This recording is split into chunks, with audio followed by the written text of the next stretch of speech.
So I interned at 2 Sigma last summer, and I returned this fall primarily because of the people I met. I feel like people here genuinely form a community around shared interests, usually a shared passion for science and tech. Honestly speaking, finance wasn't on my list when I started job hunting. But when I came here, everyone was so smart and so friendly and so sincere. And I feel like my skill set can be truly valued here, and that's something really important to me. There's so many cool, exciting projects to work on, and I know I'm going to be working with those people that are super knowledgeable, and that's like what drives me to move forward. At other tech companies I've worked at, you can kind of feel like you're a very, very small part of a very, very large thing, and that you're kind of expendable that way. Whereas here, people are extremely invested in my success. This is just the perfect place to be. So yeah, I'm pretty happy I made that decision. Thank you all very much for the opportunity to talk a little bit about how I see data science developing. My principal goal is to argue that while both machine learning and statistics are important contributors to the field, there are other approaches and other algorithms that also play a key role. In the last part of the talk, I'll show you 2 examples of algorithms that are important for dealing with large-scale data, but that are definitely not machine learning. Before proceeding, I want to point you to 2 places where you can find material relevant to this talk. Okay, first of all, several years ago, I was part of a study conducted by the U.S. National Research Council on Data Science Education. It was run by the statistics branch of the NRC, not the computer science branch, but the membership was about half and half. There are a lot of interesting ideas in this collection of documents, but one of the things I got was an impression of how 2 different cultures approach data science differently. So last year, I wrote a piece for the IEEE Data Engineering Bulletin that expressed my own views on the topic. A lot of the content of that paper forms the first half of this talk. Now, where does data science come from?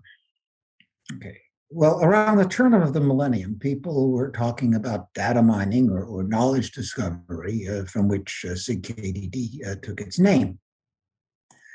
Then around 2010, you couldn't say you were doing any of that anymore. You had to say you were doing big data. And now you need to say you're doing data science. Okay, but the concept behind these changing words hasn't really changed. Okay, there are many scientists and engineers who are interested in what can be done with the biggest hardware configurations available, using the best and most efficient programming tools and the best algorithms in order to solve problems in a variety of application areas, including essentially all branches of science, as well as industrial applications.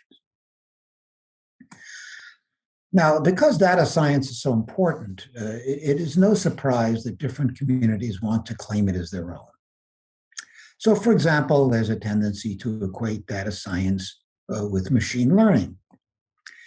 And as I saw from the NRC panel I was on, statisticians are not above claiming data science as a branch of statistics. Okay, but in my own experience, I have always viewed database systems research as a study of what can be done to exploit the largest possible data sets that can be handled at the time. Obviously, the maximum amount of data we can handle has grown exponentially, leading to all the amazing opportunities we now have to influence science and commerce. And especially if you want to become a data scientist, I believe the best road is still to major in computer science and specialize in handling large-scale data. Like any CS education, that will include a grounding in statistics, and you will take a number of courses in machine learning, but you will also learn about non-machine learning approaches to handling large-scale data. Now, I don't want to beat the drum too loudly for database systems or computer science in general, so let me start by recognizing that the machine learning community has had many remarkable achievements in recent years. Okay.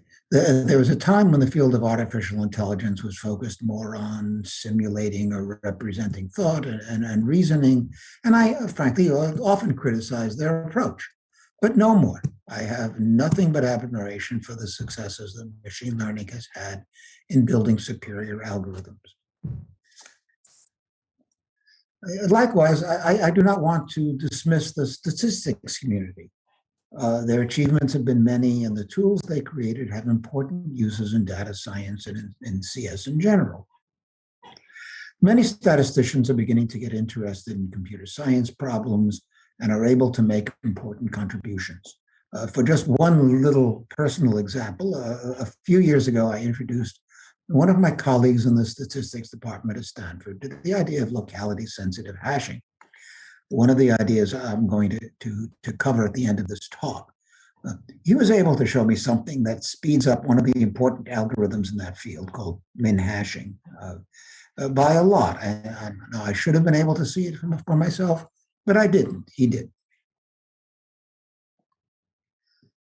But now I'd like to start talking about what I feel is wrong with the statistics view of data science.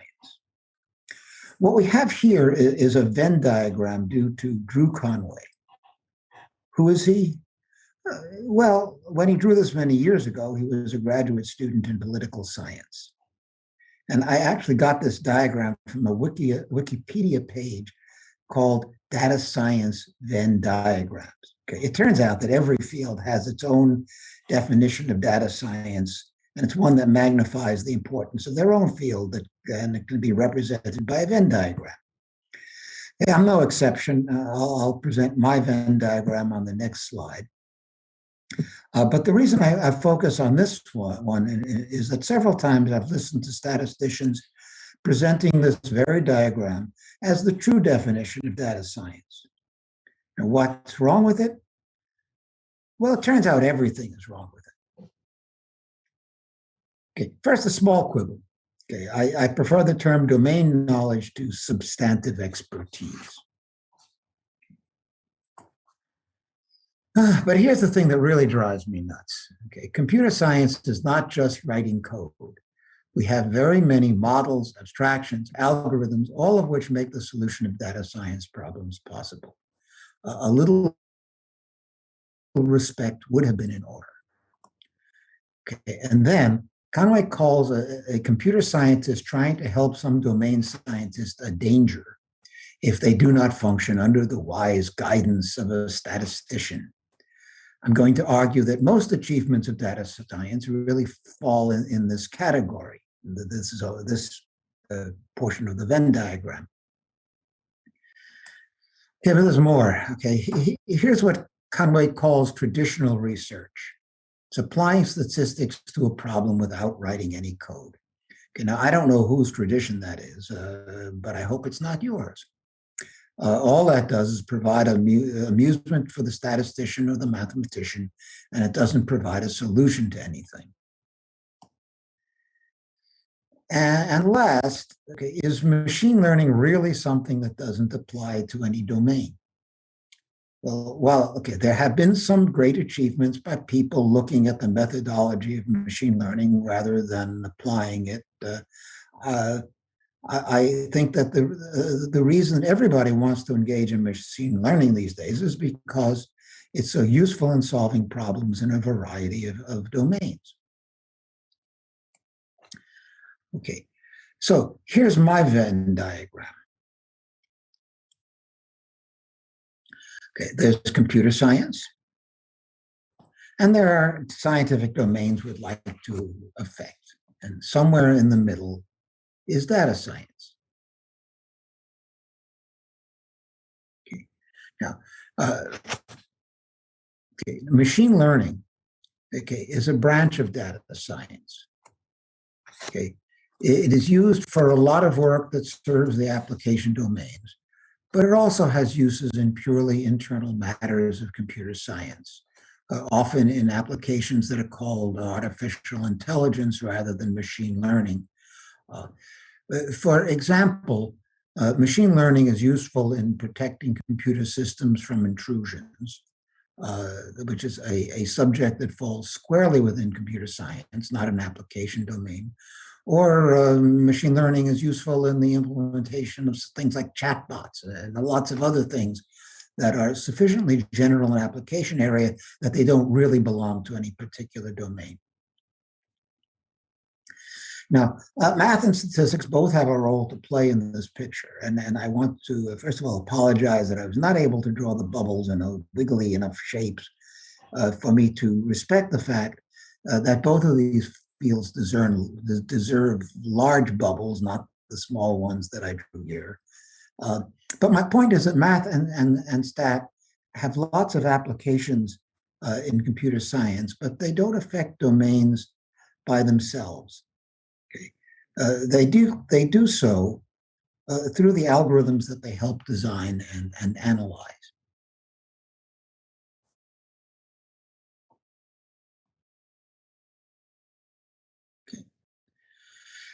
Okay, now there's a lot of value in what statistics brings to the table. For example, many of the most efficient algorithms are randomized algorithms for things that usually perform very well but have bad worst cases. Quicksort is an example that might be familiar to you. It's n log n on average, but the worst case is n squared. Okay, you need a statistical analysis to assure that the average case is as good as I said. Wishing and hoping is not always enough. Okay. In addition, there are certain claims that require precise statistical analysis.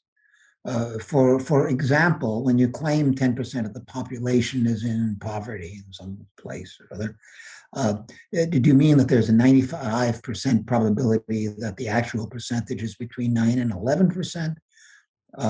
Or that there is a 75% probability that it is between 2% and 20%? You need to get the story right. Okay. But one of the things I learned from the data science education meetings was that statisticians tend to think with the mind of the mathematician. That is, they're too much concerned with analysis and not enough with problem solving. Just to give you one example, one of the topics discussed in this group, we heard about a statistics view of a hackathon, which is a contest that they actually run each year, where teams of students are presented with a large data set. Okay. Their job is to spend a weekend, with sleep optional apparently, finding something interesting in the data. That's exactly how it's expressed. Okay. Now, I guess that can be very amusing as a contest, but wouldn't it be better to encourage students to take that same data and use it to solve a problem someone cares about? Okay, so for my own preference, I prefer the Kaggle approach, let's say, where people who really want a solution to a problem can post data sets and people compete to solve the problem. In fact, often for cash prizes. Okay. Anyway, a second problem that I have with the statistics approach to the world is that they seem to forget data science is largely, even if it's not completely so, it's largely an experimental science. Okay. If you want to know if your idea solves a problem you're working on, then implement it, run it, and see. Again, in most situations, maybe not all, but mostly, it is better to do your best, measure and try to improve, rather than analyzing your performance theoretically. Okay. Now, I want to give you an example of this point. Okay, let's consider the detection of phishing emails or spam emails in general. Okay, now I think Google and other email providers are are pretty good at their job, although I can attest that they are not perfect. Okay. Well, so how good is, say, Google? Well, the answer is we don't know. Okay, and even if we had exact probabilities of false positives or false negatives today, it wouldn't be that useful tomorrow because spammers are always coming up with new tricks.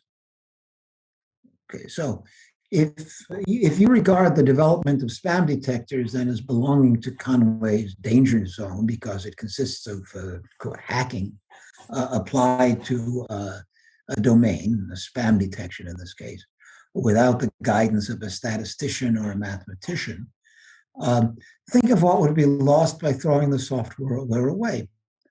Okay, people would be falling into spammers traps all over the world, but incidentally, I assume that if you look beneath the hood of the very sophisticated spam detection software, you'll find many sophisticated mathematical and statistical ideas. But the value of these ideas is only realized through the implementation, not directly. Okay. And spam detection is far from unique as an example of where it is more important to do the best you can rather than analyzing how well you're doing. Okay. For example, we're not perfect at understanding the relationship between your genome and the proper medical treatment. But it is far better to use what knowledge we have managed to develop than to worry that our knowledge is not perfect or that we don't even know exact probabilities. Similarly, we've made great progress in weather prediction, but we're not perfect. I think it's still better to warn people that they're at risk of a dangerous storm, even if we can't give them the exact probability of the various outcomes. Or even selecting ads to show. We don't have a great theory of what effect an ad will have. So we experiment. We show the ad and we estimate the click-through rate by the results of our experiments.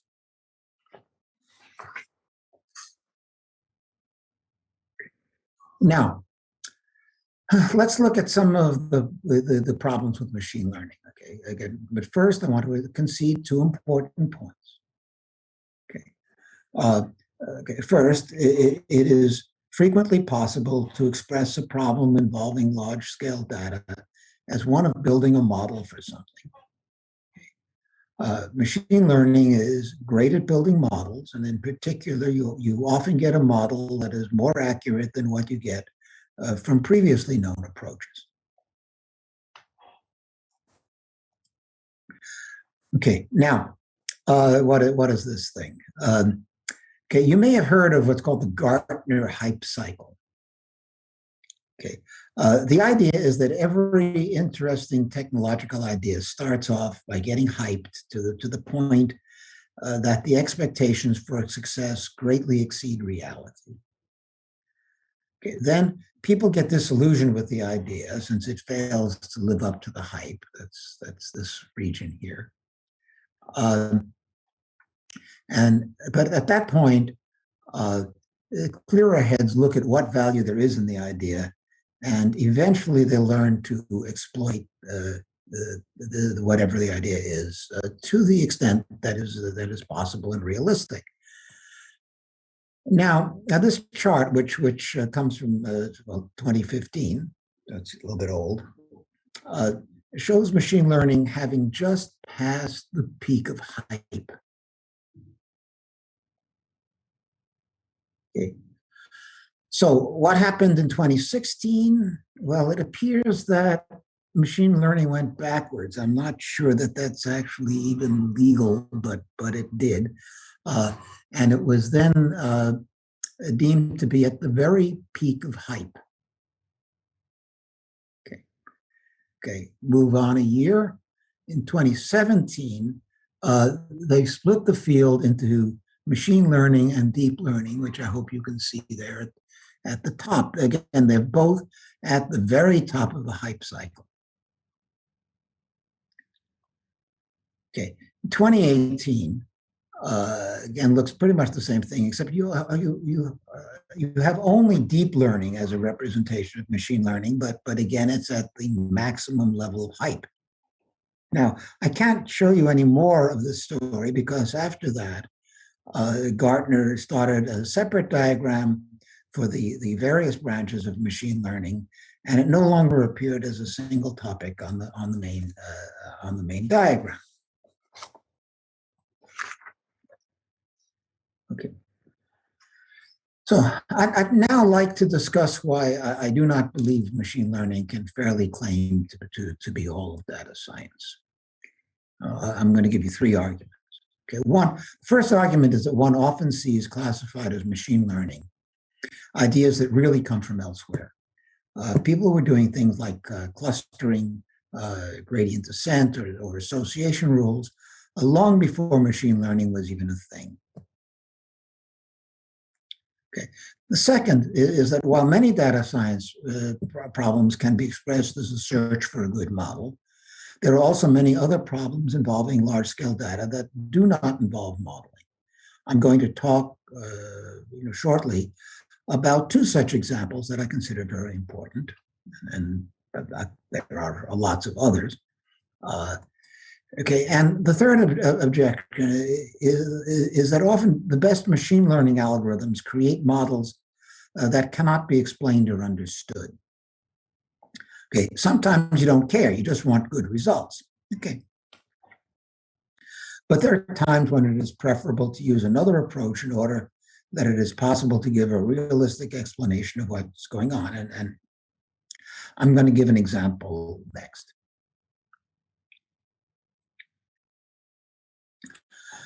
Okay, so I want to remind everybody about association rules. I assume most people are pretty familiar with them. Okay, so these are if-then rules developed from data. The original application, and the easiest way to think about association rules, is that they are derived from a data set consisting of what you think of baskets, such as the baskets one might fill in the supermarket with various items. And each basket contains a small set of items. Okay. We want to know rules that say when a certain set of items appears in a basket, then it is then much more likely than would be otherwise expected to find another particular item. So, for example, many people like peanut butter and jelly sandwiches. So if a basket contains bread and jelly, it is likely to contain peanut butter as well. Okay, now, association rules were these algorithms for efficiently finding association rules first came out of the database community, not the machine learning community. It was Rakesh Agrawal and his colleagues at IBM who did the original work. And these algorithms, you see, did not learn anything. They just counted co-occurrences of items in an efficient way.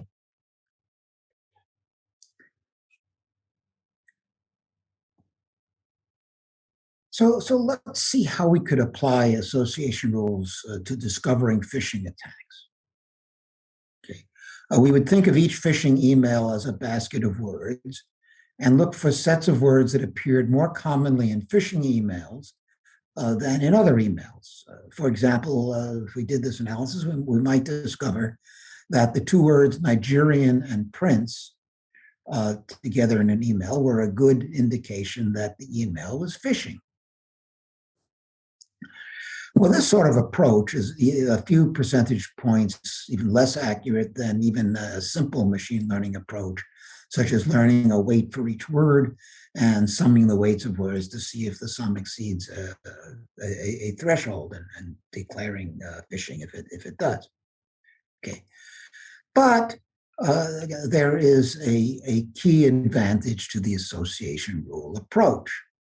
Okay, association rules can be used as a clear explanation of why a decision was made. So when someone who really is a Nigerian prince complains that all their emails are going to spam, we can show them the rule that says any email with these two words, Nigerian and Prince, are considered spam. On the other hand, you may have found that Gmail puts into spam something that really isn't. It happened to me recently, and when I asked why it was considered spam, all I got was a statement that it looks like other emails that many people reported as spam. Okay. In other words, what they're saying is, whatever model of spam we're using today said it was spam. Don't bother us. We can't really explain it in any detail. Okay. Now, that's not such a big deal. I found the email I was expecting, and all was fine. And I should say I appreciate that Google not only provides me free email, but is generally quite accurate in identifying spam. Okay. But what happens, say, when your insurance company constructs a machine learning model to decide on your premium, and you're told you have to pay more than you've been paying? You might take this very seriously if they were not able to explain what it is about you that makes you a higher risk. Okay, so here's what I think is the proper role for the powerful machine learning algorithms that are so popular these days. Obviously, your problem has to require a model of something. And you really don't need to explain your results. But there's another issue that people often forget about. The problem needs to be one you don't really understand. Okay. Just as an example, for around the turn of the millennium, a former Stanford student got rich from a database company he'd helped to found, and he decided to invest some of the money building a machine learning company. He actually hired some of the top names in the field at the time. They tried to build a system that would search the web for resumes and use them to provide a facility for employers to find prospects. So they labeled a large sample of resumes and non-resumes and built a model of resumes. The problem was that they were never able to improve on the accuracy of simple approaches, say, where you look for well-known phrases that indicate a web page is likely to be a resume, such as previously held positions or resume. Okay. Unfortunately, too many people understand what a resume looks like, and they were unable to compete with the simplest systems that were under development at the same time and do the same thing. Okay, so I'm now going to introduce you to two of my favorite big data ideas that cannot be classified as machine learning or statistics. Now, interestingly, though, both require serious use of statistical ideas to prove that they work. Okay, but both come out of mainstream computer science research, not statistics or machine learning. Okay. So we're going to get a very simple introduction to locality-sensitive hashing, or LSH. And we're going to meet an algorithm due to Flagellae and Martin for counting the number of distinct elements in a list. But before going on, I want to plug my book. I don't feel guilty about this because it's a freebie. Okay, you can learn much more about these two topics and others involving large-scale data. And as I said, the best thing about it is that although it's published by Cambridge University Press, and they will sell you a copy, they let us offer free downloads, which we do at the site www.mmds, standing for, of course, mining of massive data sets, .org.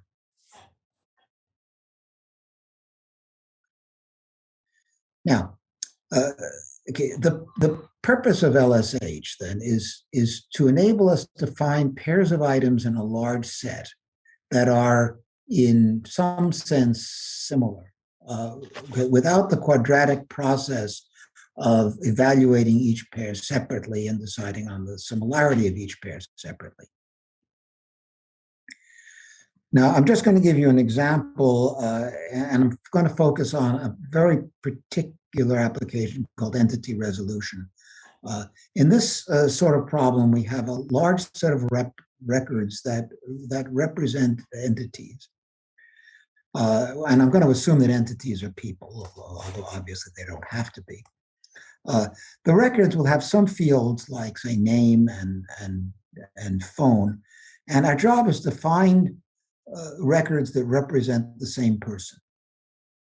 For example, a credit rating agency gets input records from many different sources, such as credit card transactions, bank records, and needs to determine which records refer to the same person.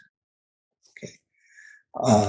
Now, the problem can be tricky because the records can contain errors, misspellings, or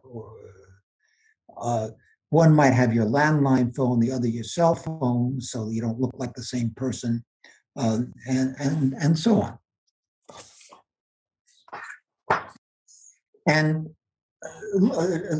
looking at all pairs can be painful. If I have even 1 million records, which of course is not a very big set in comparison to, say, credit card transaction records, that implies 500 billion pairs. Now, this problem is not one that can be solved by just finding a model. Okay, it's true, you can use machine learning to build a model of when records are similar enough to be considered the same person, but that's not the problem. It's not the bottleneck. The problem is you can't afford to look at each pair of records and make the same person or different person decision.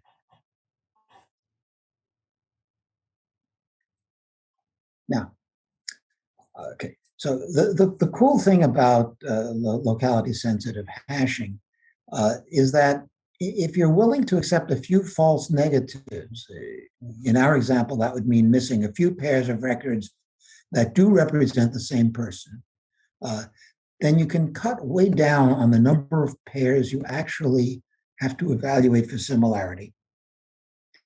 And thus your algorithm will run in time that's much faster than quadratic in the number of records.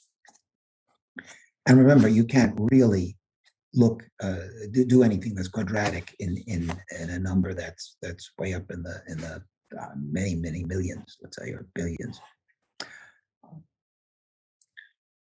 Now, what you need to do for locality-sensitive hashing might appear at first glance to be magic.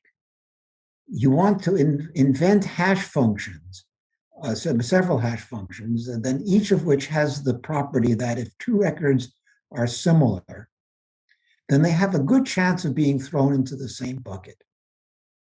But if the records are not similar, then there is very little chance that they'll wind up in the same bucket.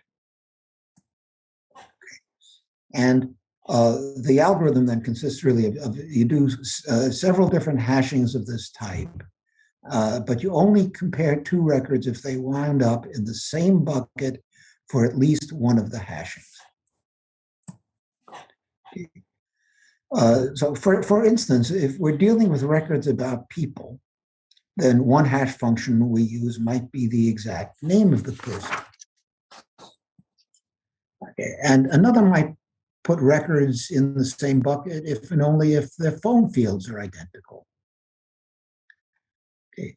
And we might find other fields on which to base hash functions, such as an address field or an ID, social security number, something of some sort.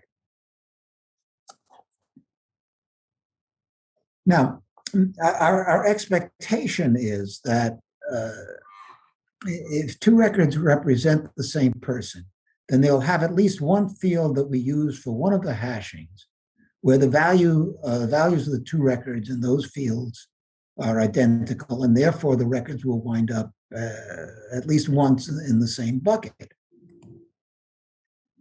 Okay. Now, but winding up in the same bucket only makes the pair be candidates for similarity. Okay, they still need to be evaluated as a whole. Okay, just for example, two people could have the same name and yet be different people. Okay, we assume that they will have different phone numbers and they'll live at different addresses. So the records as a whole will not be sufficiently similar for us to think that these records represent the same people. Okay, or another example, you might at some point give up your landline phone, and the number is later assigned to someone else. So you have two different people who will appear in records as having the same phone number. Okay, same problem. You hope they will not, though records as a whole will not look very similar. Okay, but the biggest source of candidates that are not really similar is probably typos that occur. So someone might have a phone number that is, we'll say, one digit off from yours, but then their number gets mistyped when the record is created. Okay. So to summarize, we'll use fields like name and phone to hash all the records several times. Okay. We only compare the similarity of the relatively small number of pairs of records that appear together in one bucket. And we expect that the vast majority of pairs will never appear in a bucket together, so we never look at those pairs and thus save lots of time. Okay, but we will miss those pairs that really do represent the same person, but because of typos or other reasons, and are not exact matches in any of the fields we use for hashing. It's rare, but it can happen. Okay, now I want to talk about a totally different problem and its solution. Now here we suppose we're given a stream or list of elements, and we want to determine how many distinct values there are among those elements. One example would be Facebook wants to report the number of people who use their system at least once in a given month. Okay, it has a stream of logins, but many people will log in more than once a month, so the answer is not just the length of the stream. Now, there's a straightforward solution. Okay, you keep a hash table of all the login names you've seen so far this month, and you count how many unique names you've seen. Okay. Okay. When a new login arrives, you hash it and see if it is already in the table. If so, you do nothing more. Okay, but if the new login is not in the table, then this is the first time that the user is logged in this month. So you add it to the name to the table, and you increase the count by 1. Okay, so this method uses a lot of space for the hash table, but in Facebook's case, they can afford the space. It's not a problem. Okay, but okay, on the next slide, I'm going to talk about another example of applications where the tables themselves are quite small, but there are so many of them that it's not really feasible to use this simple solution.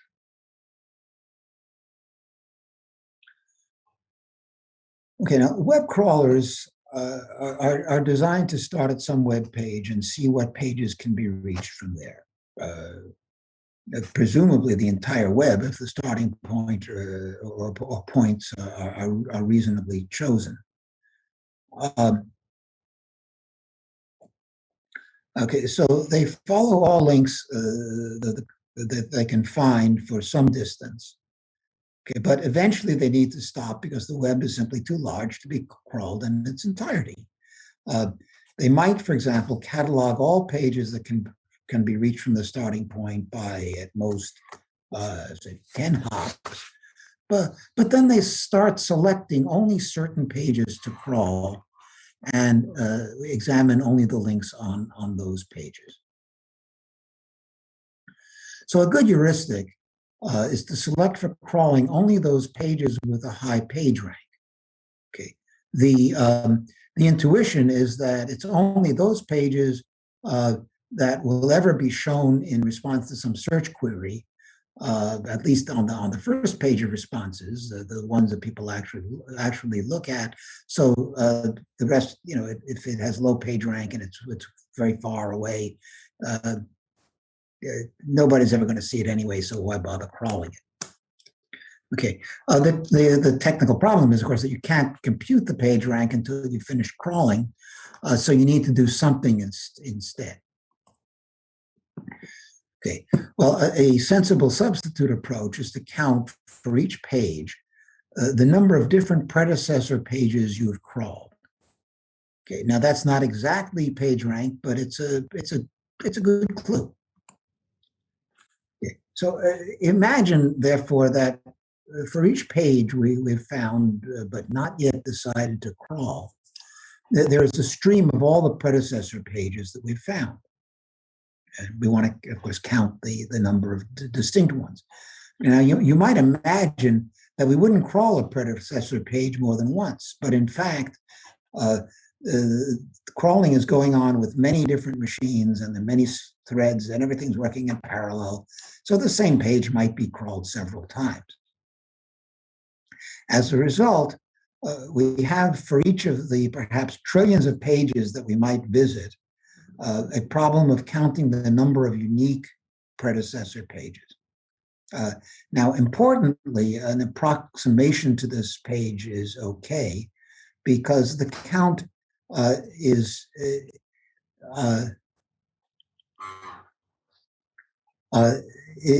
just an approximation to the page rank anyway.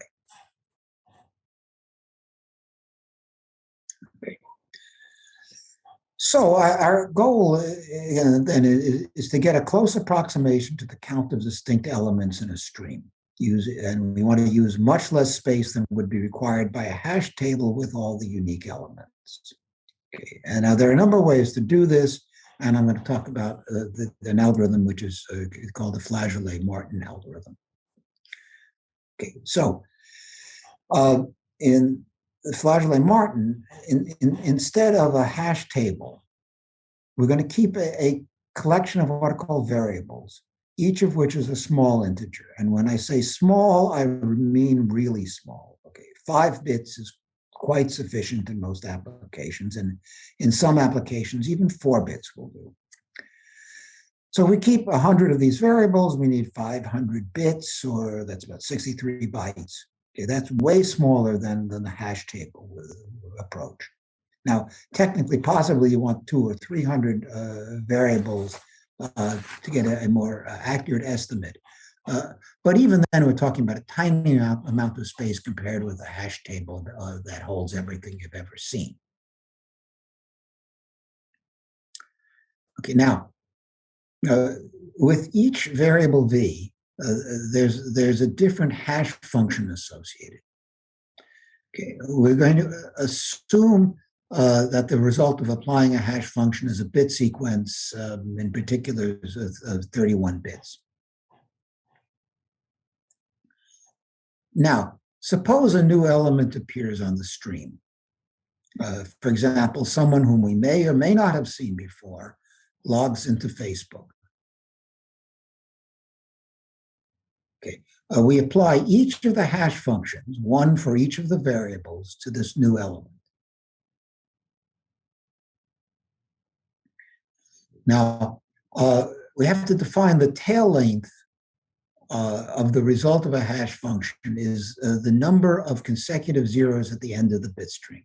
So about half of the elements will have a tail length of 0, a quarter have a tail length of 1, an eighth have 2, a tail length of 2, and so on. Now, each variable is given the value that is the largest tail length seen so far. So if we're hashing to a 31-bit string, then the value of each variable is between 0 and 31, and therefore 5 bits suffice to represent the variable, as I said. Now, we need to notice something quite important.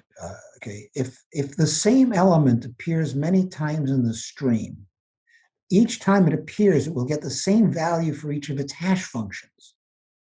And therefore, it gets the same tail length. Okay. As a result, if you think about it, only an element can only affect the value of a variable the first time it's seen, if it, in the case that it happens to have the longest tail so far. In the second and subsequent occurrences of an element, you get the same tail lengths, so you can't change anything. And so as far as this process is concerned, the second and subsequent occurrences of an element might not exist. That is intuitively why we are approximating the count of distinct elements. Now, each variable gives its own estimate of how many distinct elements you've seen. Okay, in particular, a variable that has the value of tail length r estimates we have seen 2 to the power r different elements. Now, why this makes sense is a little tricky. Okay, the intuition is that if you've seen as many as 2 to the r different elements, then there's a good chance that one of these elements will hash to a string with r zeros at the end, or in fact, for any string of length r, there's a good chance you'll see that string. Okay, but if you've seen many fewer than 2 to the r elements, then it's unlikely that any element you've seen will have a hash value with as many as r zeros at the end.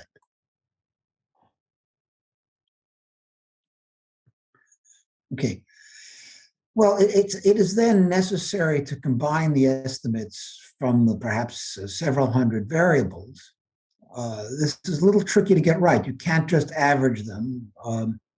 The reason is that one extreme element, one extremely high element would just bias the average. And you can't take the median. The reason is that you'd only get powers of 2, because every estimate's a power of 2. So as I said, it's a little tricky to get right. One way that works is you form small groups of variables, and you take the average of the estimates within that group, and then you take the median of the group estimates. Okay, and I won't go into it, but that actually works. So. Here are the 3 points that I hope you will take away. First, data science is really the natural evolution of work on large-scale data management that occurred in many areas of computer science, but it's oriented toward the applications to science and industry. The statistics community, I believe, has an important role to play, but their importance is enhanced by focusing less on examining data and more on algorithms that actually solve someone's problems. And finally, machine learning is a great tool for many data science problems, but there are also many important ideas in data science that are not machine learning. Anyway, thank you very much.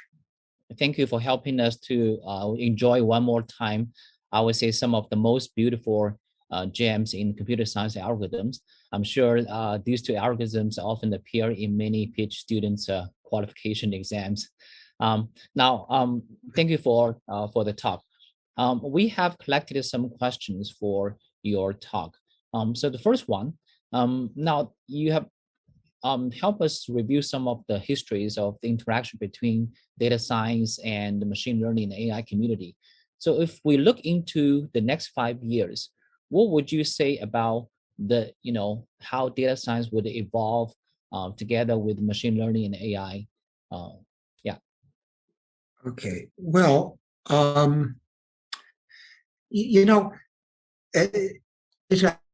sort of at random, I had an email from somebody that I had corresponded with a couple of years ago, but basically saying, machine learning is becoming canned. You have a problem, you just just use some application and you solve it. I don't think that that's quite the case. There is no question that there will be a lot more, let's say, regularization. A lot of things that are now interesting and complex will become routine. I think I could see, well, I could see data preparation. That is using finding the right data. I think that's still going to be a problem.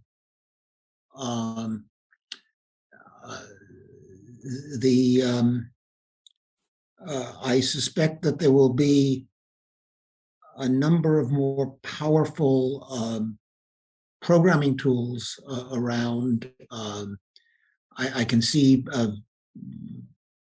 changes, improvements in hardware, for example, that will make a lot of machine learning apps run much faster. Not only it's not only graphics processing units, but I can see there are a number of things coming down the pike that I think in 5 years will be frequently used in data science applications. Thanks. So, KDD is a conference not just for academia. We actually have at least half from the industry. And what do you say in the future? What would be the best way that industry and academia in this KDD community could collaborate, and what would be the synergy between the two, group of people for the best of data science? Oh boy, it's I think it's an interesting it's an interesting competition. There are obviously things that industry can do. Resources are enormous, not only financial resources, but often data resources. If you are Google or Facebook or something, you just have access to data that nobody else has. On the other hand, I have seen some pretty good things coming out of academia still, and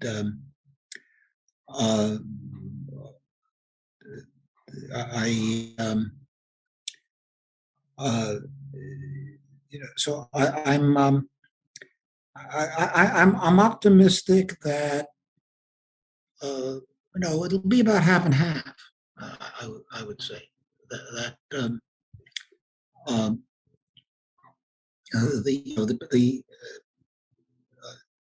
a lot.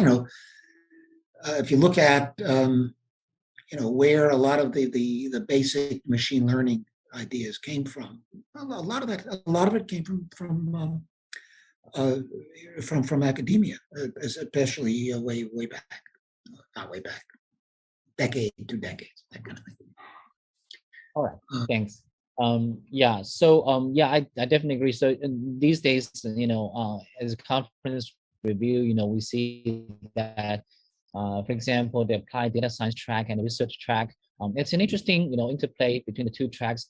Sometimes it's actually very hard for some of the reviewers to actually evaluate some of the work from, let's say, the applied data science track, for many of the reasons you already mentioned. But I think I agree with going forward, it's still going to be maybe half thing. But KDD, as a KDD conference, how do you think KDD can strive to, basically sustain its identity in today's trend where all the conference include, machine learning, AI, and there's a lots of things together. What can KDD do to sustain its identity? Well, I mean, that's an interesting question. Being a real old guy, I mean, I remember, for example, being involved in the theory conferences, the SIGACT and Fox, and what happens in these conferences, it just evolves. People send in papers that are interesting.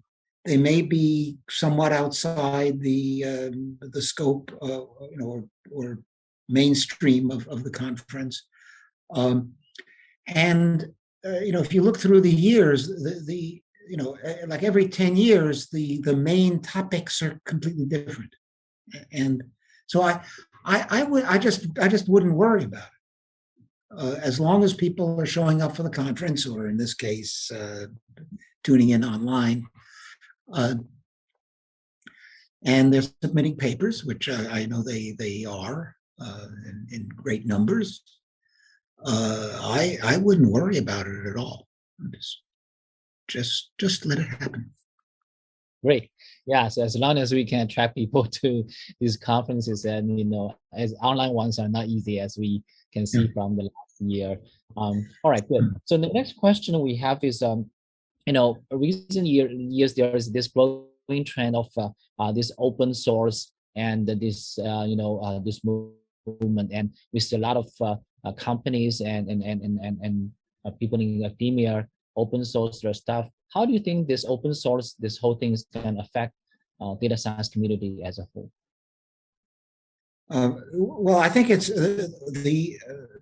I think open source benefits every field, not only data science. I know that there are a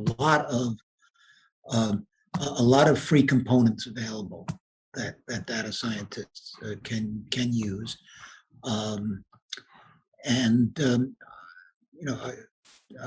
I think it's basically it's a great thing. I wish I could say progress goes 20% faster because open source products. I can't say that, but my intuition is that it's a really good thing, and if you can contribute to it, I think you should. Thank you. Now, maybe the one last question we have is, since you've been around the field for so long, and you got almost all the prestigious awards. So if you have some advice for the coming researchers and practitioners field, those young students, what would you suggest them if they want to achieve anything in the data science community in the future? Oh boy. Well, I don't know, actually. When I look back at my life, it's just sort of a bunch of random choices that didn't seem that important at the time, and turned out to work well. I think the obvious things. It pays to get a good education. I presume that everybody listening is either done that or about to do that. And you want to get first of all, find a job that you feel comfortable with. Okay, don't again, sort of don't overthink it, I guess is what I'm saying. Don't think in terms of what will what will the payoff be to taking a certain job or going to a certain school or studying a certain subject. Just do what feels good to you. If you're interested, for example, in a certain application area, learn that. Don't worry about whether there's a good award to be had in that area or something like that. Got you. What can I say? Yeah. Got you. It's more So, more important to enjoy what you're doing than it is to because I mean all these these academies and so on. All that is that we just pay dues. Basically, that's all. All of them. All right. Thank you. So yeah, thank you for the talk. So I don't know whether people would finally agree on the nature of data science, but I'm sure the audience could benefit a lot from the wisdom and beauty from your talk. Thank you so much for your talk. Well, Thank you. Thank you very much, Professor Zhu. Thank you. And thank you all for listening.